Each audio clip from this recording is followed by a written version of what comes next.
In high school, junior year is famous for being awful. By my first day of 11th grade, I had heard enough depressing rumors to not want to show up. Apparently, there would be tons of homework, endless pressure, and no variation. All the classes would be the same.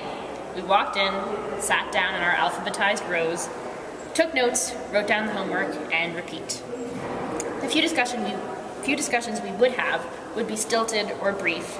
Everything would be about exams, or SATs, and the only relationships in the classroom would be between the teacher and the whiteboard. The rest of us may as well not exist. And by the end of my first week, I was pretty sure that this was true.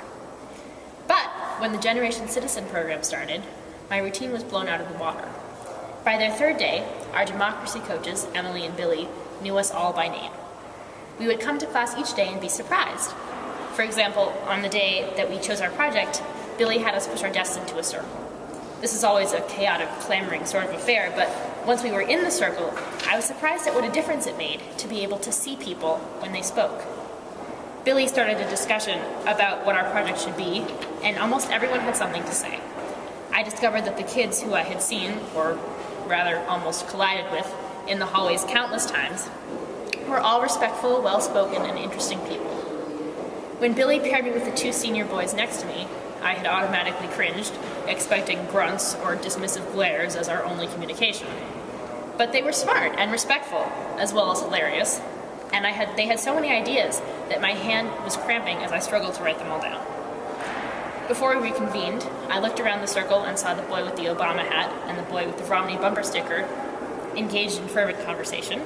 I saw the juniors and the seniors high-fiving, and I watched as two kids seamlessly transitioned, a conversation about tanning into one about alternative education, and back again. I was floored. This was the first time I would see my class come together, but it wasn't the last. I saw it in the noisy chaos of the classroom, in the piercing silence of the decision-maker's office, because that is a piercing silence, and every time somebody raised a hand. Were we still the occasionally immature, insecure, and overcommitted high schoolers we had been before? Absolutely. But for me at least, now the day held at least 55 minutes of active, messy, and chaotic work to try and make a difference in the lives of other kids.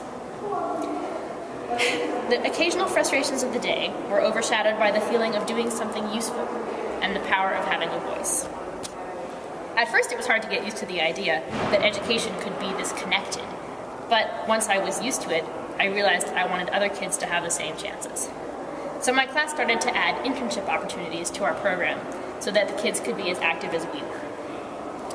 I know that to the outside observer, a computer lab crowded with teenagers furiously typing, elbowing each other, singing, laughing, yelling, rushing in and out, and throwing paper might not look like much.